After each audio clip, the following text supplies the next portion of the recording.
successful spacecraft separation. Cygnus capture complete. Welcome to ISS, Cygnus.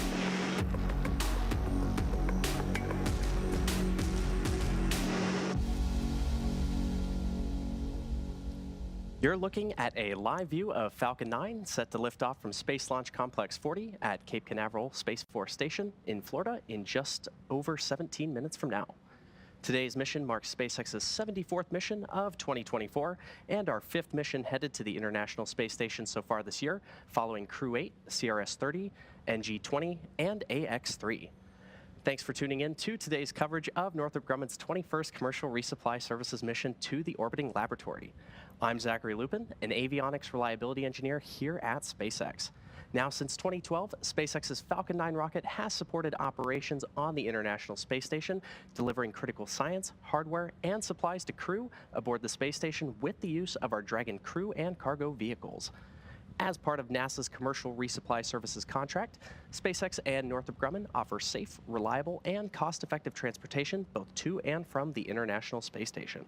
Stage 2 lock slot In fact, Dragon and Cygnus are currently the only 2 operational U.S. cargo supply vehicles capable of supporting station activities, and Falcon 9 is the only U.S. launch vehicle in operation capable of delivering the spacecraft to low Earth orbit. And today's mission marks the 2nd time that SpaceX is launching a CRS mission on behalf of Northrop Grumman. Now, the teams here at SpaceX are proud to provide these services, which ultimately further our goal of one day making life multiplanetary. At T-minus 16 minutes and counting, the vehicle is currently tracking to an on-time liftoff. We are watching the weather this morning, which is currently 35% favorable for liftoff.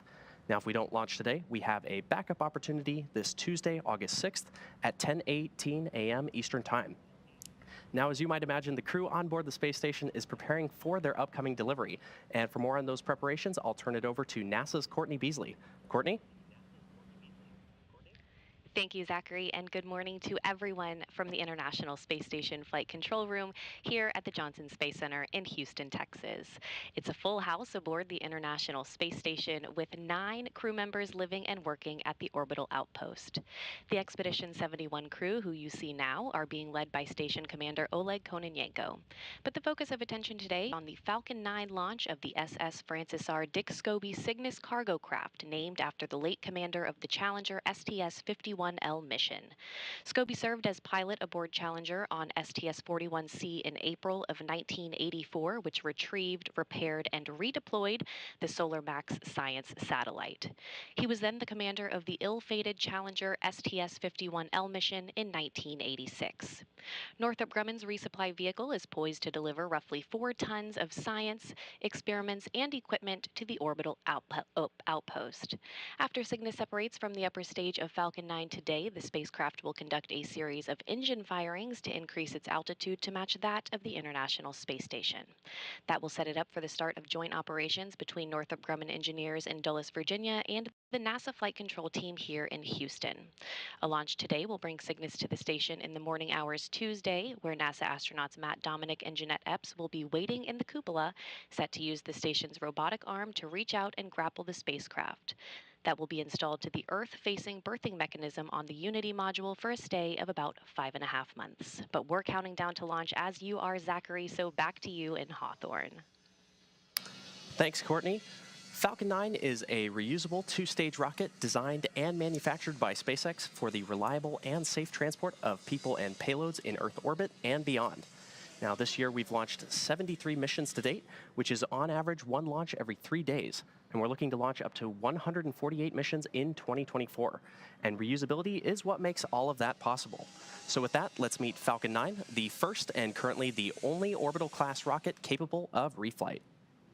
Starting at the top of the vehicle is the payload fairing, which is a protective shell that encases the payload being sent to space, which today is Cygnus. Made of a carbon composite material and having a 17-foot diameter, the space within the payload fairing is able to comfortably contain your average-sized fire truck. Now, that fairing made up of 2 halves will separate and jettison away from the vehicle, exposing the payload once Falcon 9 reaches space.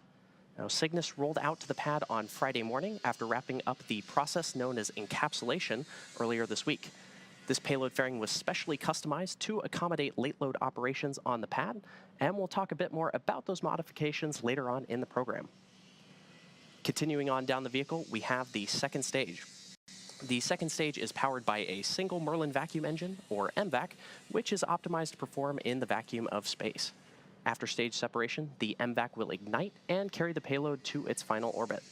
Now, the Falcon 9's first and second stages are connected via a black inner stage, which houses the MVAC engine and the system that decouples the two stages during stage separation. And below that is the first stage, which is powered by 9 Merlin engines. These 9 Merlin engines provide the initial thrust to lift Falcon 9 off of the ground through the lower, thicker part of the atmosphere. Each of these Merlin 1D engines delivers about 190,000 pounds of thrust at sea level, which gives Falcon 9 a combined 1.7 million pounds of thrust. Now, after stage separation, Stage 1, also called the booster, will return to Earth for recovery and reuse on a future mission. For today's mission, we'll be attempting to land this booster at Landing Zone 1 at Cape Canaveral Space Force Station in Florida. And this mission will mark this booster's 10th launch and landing, having previously flown AX-2, Euclid, AX-3, CRS-30, SES Astra 1P, and 4 Starlink missions. Now, weather continues to be a watch for today's launch from Space Launch Complex 40, and we'll continue providing you updates as the clock ticks closer to T0. For now, let's learn a bit more about the spacecraft delivering roughly 8,200 pounds of science and supplies to the International Space Station.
Now, in order to support Cygnus missions, SpaceX designed a custom fairing and payload transfer truck with a mobile clean room to support late load operations, which happen while the rocket is horizontal and on the pad deck.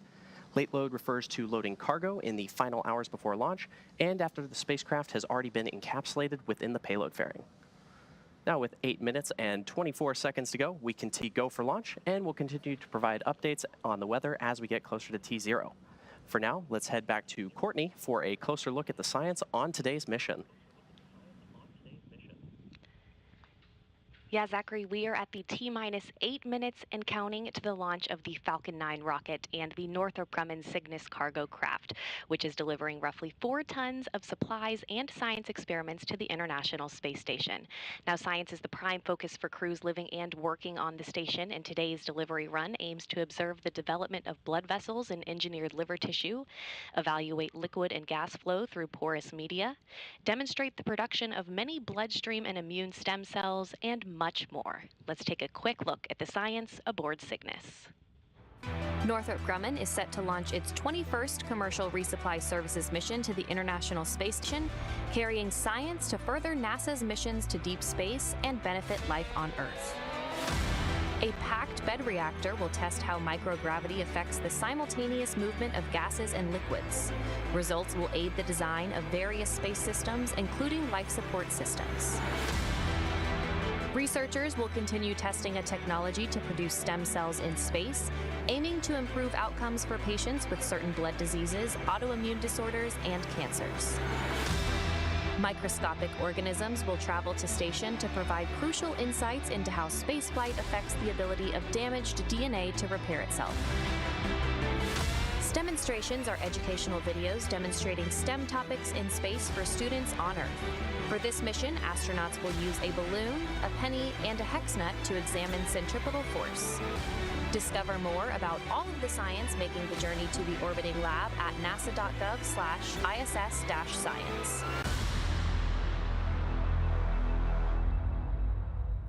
It's T-minus 6 minutes and 20 seconds, and the SpaceX team is currently working no significant issues.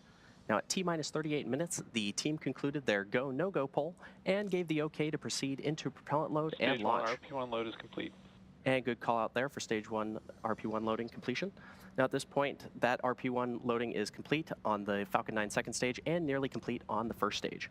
The pre-valves between the first stage engines and the propellant tanks are open, and at the T-minus 7 minute mark, engine chill began. Liquid oxygen loading is underway on both stages and will complete at the T-minus 2 minutes to launch. We're also currently loading helium gas into both stages. Now, to make sure engine startup goes well, SpaceX performed what is called engine chill, where a small amount of the super chilled liquid oxygen flowed into the Merlin engine's turbo pumps, and this was done to avoid a thermal shock to the propulsion system when the full flow of super chilled liquid oxygen is introduced into the Falcon 9 plumbing. Cygnus is also undergoing final vehicle health checks at this moment as it prepares to go on internal battery power, all monitored by Northrop Grumman flight controllers in Dulles, Virginia. Coming up shortly, the transporter erector, or TE, will retract away from the Falcon vehicle. The TE is the large truss structure you see there next to the rocket. Falcon 9 tanks are pressing for strong back retract. And good call out there. First, we'll see the clamps open around the second stage, and then the TE will pull away from the rocket by a few degrees. At T0, ground hydraulic systems will pull the TE from about 2 degrees to 45 degrees away from Falcon 9 as it lifts off to provide clearance for the vehicle. We should see those clamp arms opening around the second stage in just about 20 seconds from now.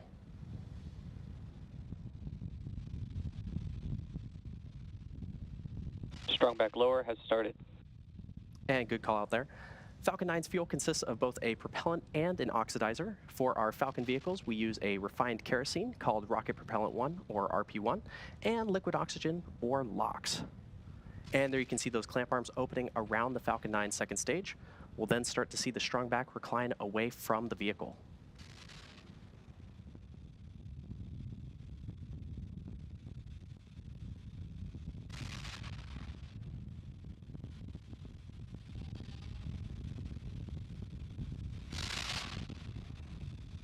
And there you can see that strong back moving away from the Falcon rocket. Now, you may have noticed the white clouds building around the Falcon vehicle. Those white clouds are the chilled gas above the LOX tank that we vent overboard to maintain pressure in the tank as needed. And when that vented oxygen comes out into the warm Florida air, it condenses into clouds.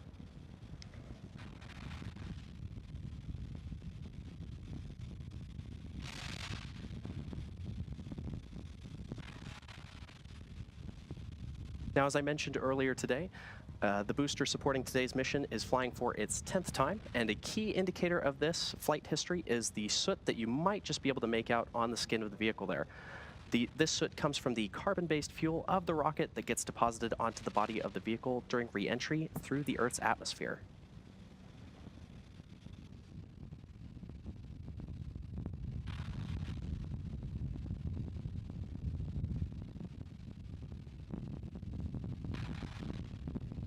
Stage 1 LOX load is complete.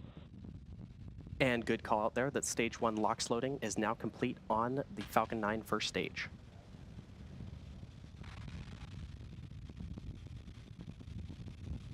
Now checkouts of the second stage thrust vector control actuators are underway. This is referred to as an engine gimbal or wiggle test.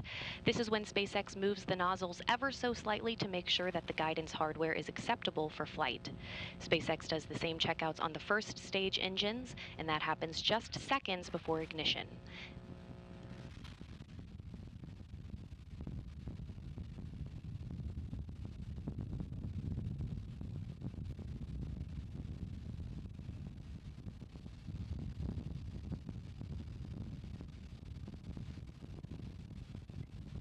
Now we should be hearing a call out. Stage 2 LOX load is complete. And there's that call out right there for Stage 2 LOX loading completion. Now Cygnus is also performing its final health checks to make sure that all of its primary systems are ready for its rendezvous with the International Space Station.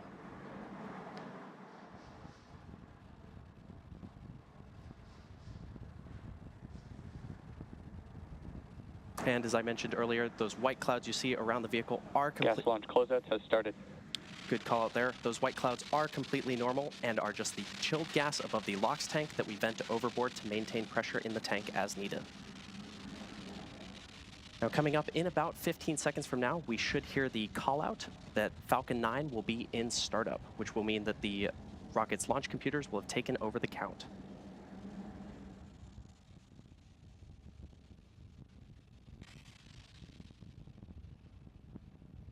Falcon 9 is in startup.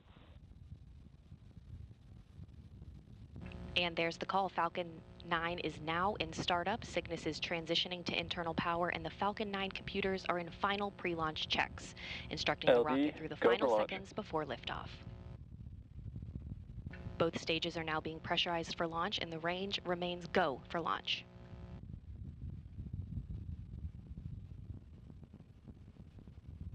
T-minus 30 seconds.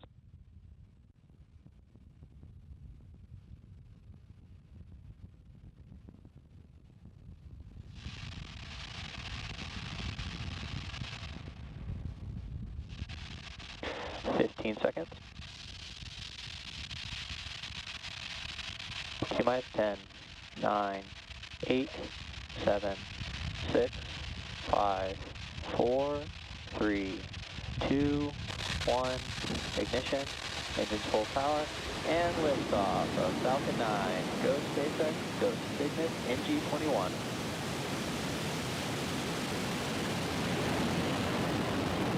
Falcon 9 and Cygnus take flight. The SS Dick Scobie is en route to the International Space Station. Stage 1 propulsion is nominal.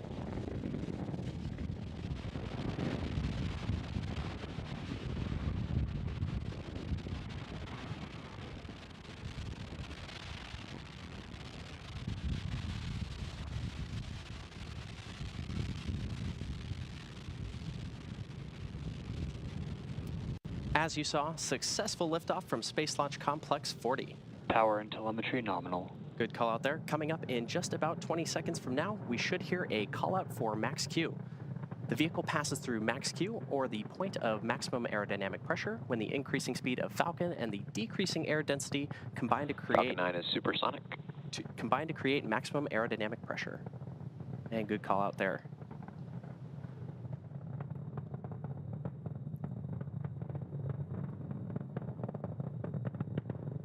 Max Q. And there's that call out for max Q.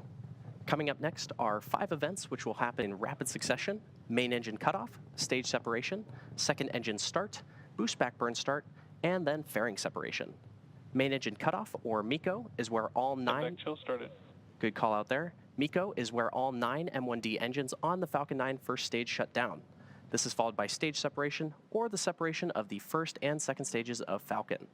A few seconds later, the Merlin vacuum engine on the second stage will ignite to boost Cygnus to low Earth orbit, and this is called out as Second Engine Start 1, or SES-1. After that, Falcon 9's first stage will... Vehicle is following a nominal trajectory.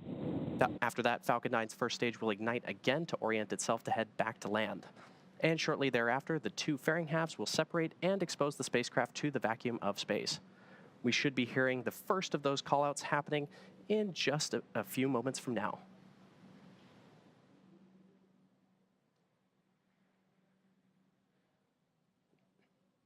Main engine cutoff. Stage separation confirmed. MVAC ignition. Stage 1 boost back startup.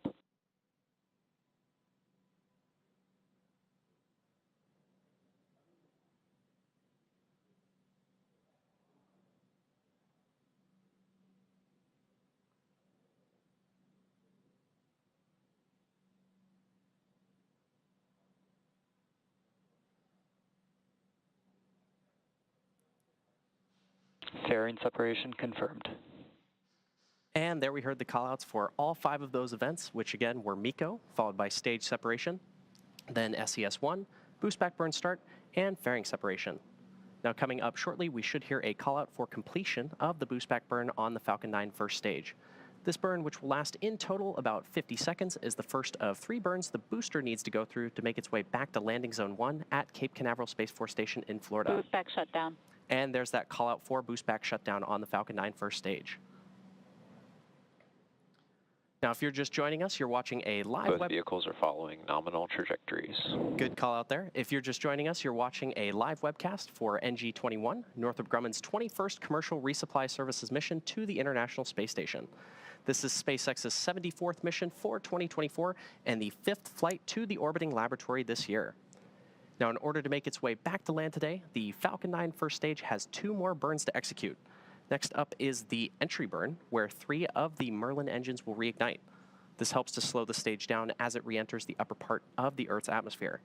And following the entry burn, the booster will go through its landing burn. And this is a single engine burn that brings the vehicle speed down rapidly in order to land back on Earth. We should be hearing the call out for that entry burn in just about 2 minutes from now. Now, during the entry burn, Falcon 9 is decelerating by firing its Merlin engines, but the rocket is still moving really fast, and this causes the vehicle to fly through Merlin's exhaust gases, or plume, which deposit a layer of soot onto the vehicle surface. And that soot comes from the carbon-based fuel that Falcon 9 uses, and with each flight, the soot builds up a little more on the outside of the vehicle.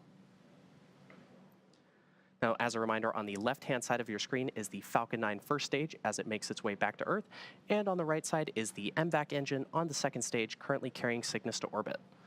The Merlins on the first stage are optimized for sea level, and these achieve 190,000 pounds of thrust each during ascent and descent.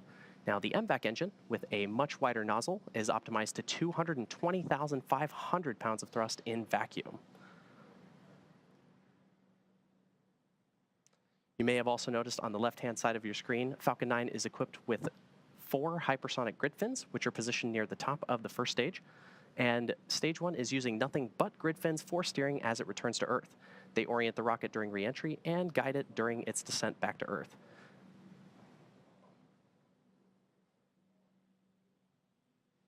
Beautiful views of the MVAC engine currently carrying the Cygnus spacecraft to orbit. Now, with the booster on the left-hand side of your screen, you may occasionally see little white puffs, and those are nitrogen gas bursts, which are used for attitude control.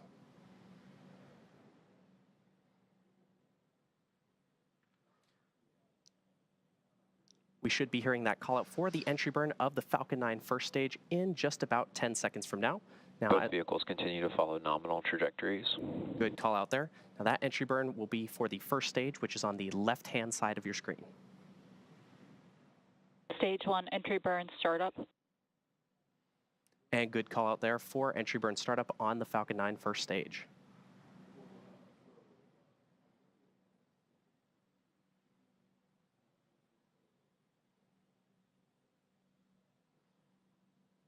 Stage 1 entry burn shutdown. And there's that call. Stage 1 FTS has safed.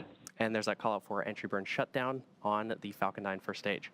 Now, the first stage is also equipped with 4 landing legs made of state-of-the-art carbon fiber with aluminum honeycomb. Placed symmetrically around the base of the rocket, they deploy just prior to landing. If successful, this will be the 10th time that we've recovered this particular booster and the 335th time that we've recovered Both vehicles continue to follow nominal trajectories. 335th time that we've recovered a first stage booster since our first successful landing in 2015. And we did have a good call out there for vehicles following nominal Stage trajectories. 1 transonic. Amazing view of the Falcon 9 booster as it makes its way back to landing zone 1 at Cape Canaveral Space Force Station in Florida.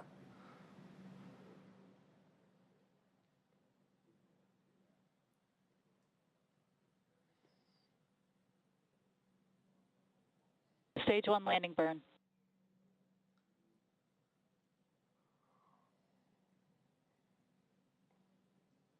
Landing leg deploy.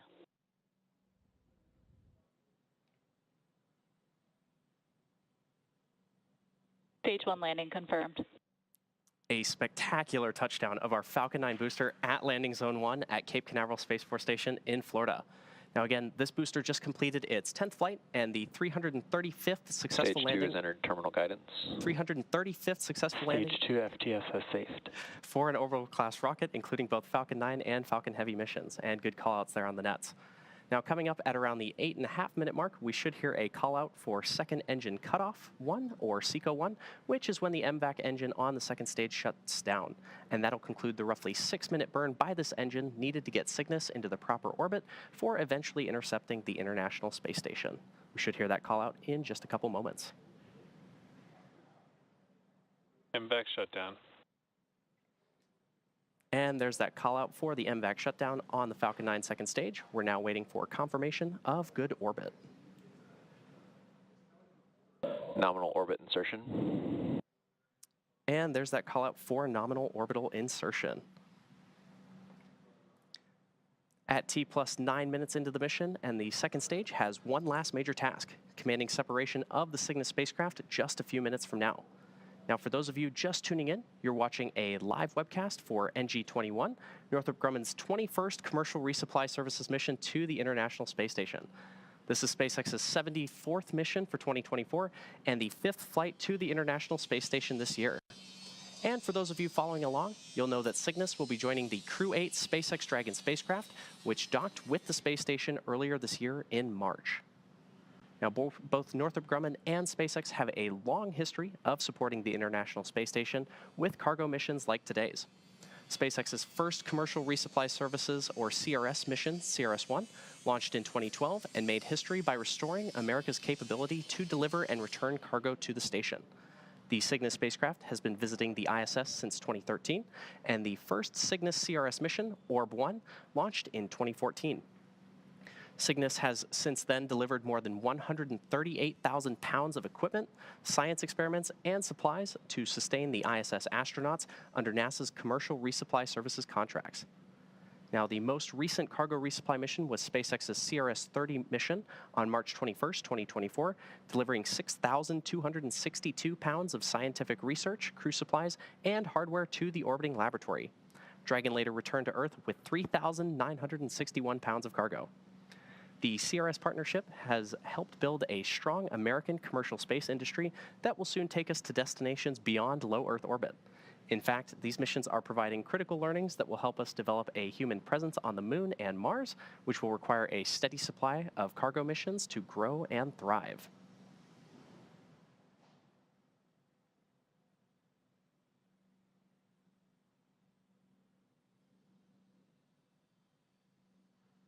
Now, Cygnus refers to the constellation that is visible in the northern night sky. It's Northrop Grumman's tradition to name each Cygnus spacecraft in honor of an individual who has made substantial contributions to human spaceflight. Northrop Grumman named the NG-21 Cygnus spacecraft in remembrance and celebration of the life of Francis R. Dick Scobie, a United States Air Force pilot and NASA astronaut, best known as the commander of the 1986 Space Shuttle Challenger mission, STS-51L. Now, shortly after launch, the vehicle experienced a fatal disaster, and he lost his life along with 6 other crew members. Scobie was an astronaut, pilot, and engineer who commanded the 1986 Challenger mission. In 1966, he obtained his U.S. Air Force pilot wings, and shortly after, served a tour of duty in Vietnam. When he returned, he was selected to attend the U.S. Air Force Aerospace Research Pilot School at Edwards Air Force Base in California. And over the next several years, he served as a test pilot, logging more than 6,500 hours of flying time in 45 different types of aircraft. In 1978, Scobie was selected into NASA's astronaut candidate class, completing training in August of 1979. Now, in addition to his astronaut role, Scobie was an instructor pilot on the NASA Boeing 747 shuttle carrier airplane. In 1984, he was selected to fly as pilot of the STS-41C mission, during which Scobie logged 168 hours in space. And then in 1986, served as commander of the Challenger spacecraft. Scobie was posthumously awarded the Congressional Space Medal of Honor in 2004 by President George W. Bush for meritorious and dedicated service to the nation and his pioneering contributions to human spaceflight. Commander Scobie is memorialized all over the country, including at an exhibit at the National Medal of Honor Heritage Center and at Arlington National Cemetery, where the 7 Challenger crew members are honored for their incredible courage.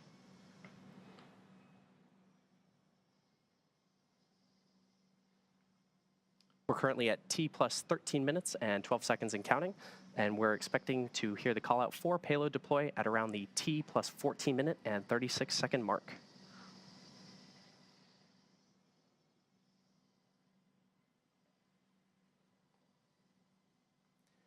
As a reminder, this is SpaceX's 5th mission headed to the International Space Station so far this year, following Crew 8, CRS-30, NG-20, and AX-3.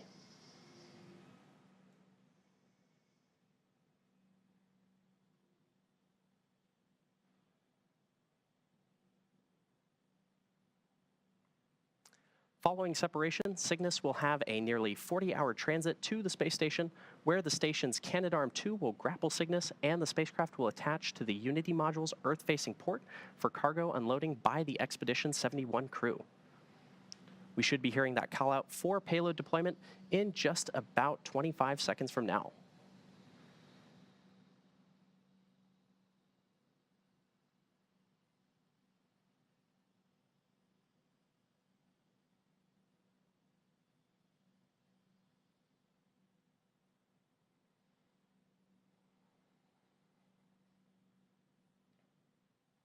Should be hearing that call out any moment for payload deployment of the Cygnus spacecraft.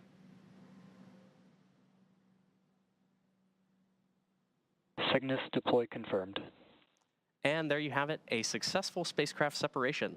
The Cygnus spacecraft is now on its way to the International Space Station, and as mentioned, is expected to arrive about 40 hours from now. And with successful separation, that's going to do it for me here in Hawthorne. Be sure to check spacex.com/launches for a schedule of our upcoming missions.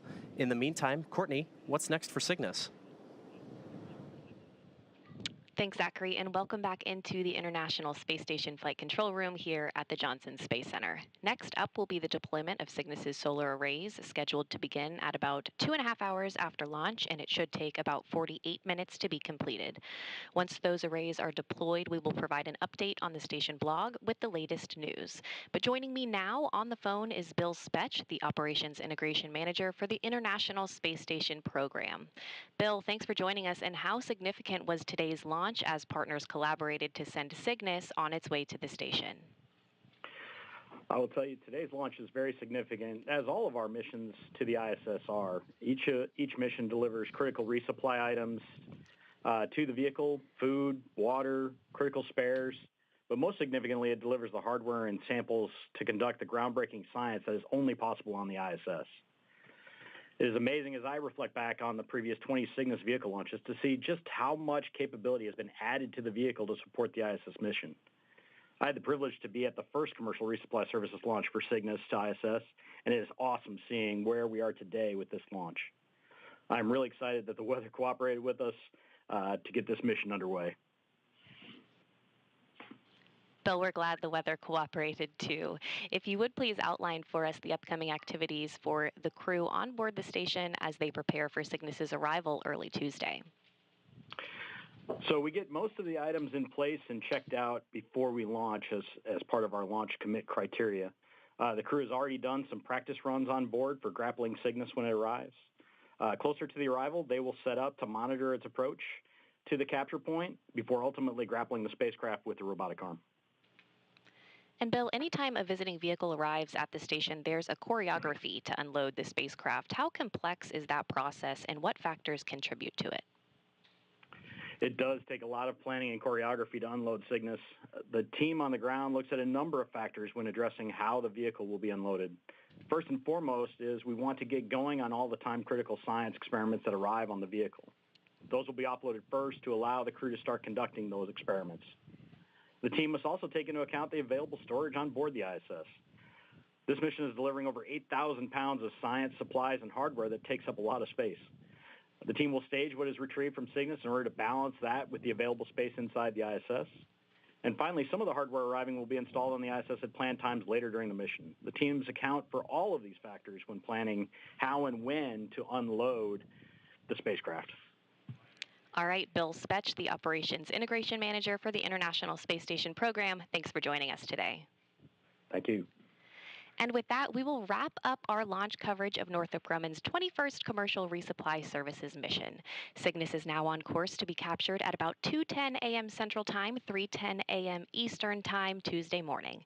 Live coverage of rendezvous and capture will begin at 12:30 a.m. Central Time, 1:30 a.m. Eastern Time, followed by coverage of Cygnus's installation to the station at 3:30 a.m. Central Time and 4:30 a.m. Eastern. In the meantime, you can learn even more about the mission on the web at nasa.gov/commercial resupply. Thanks for joining us today, and we'll see you back here on Tuesday morning.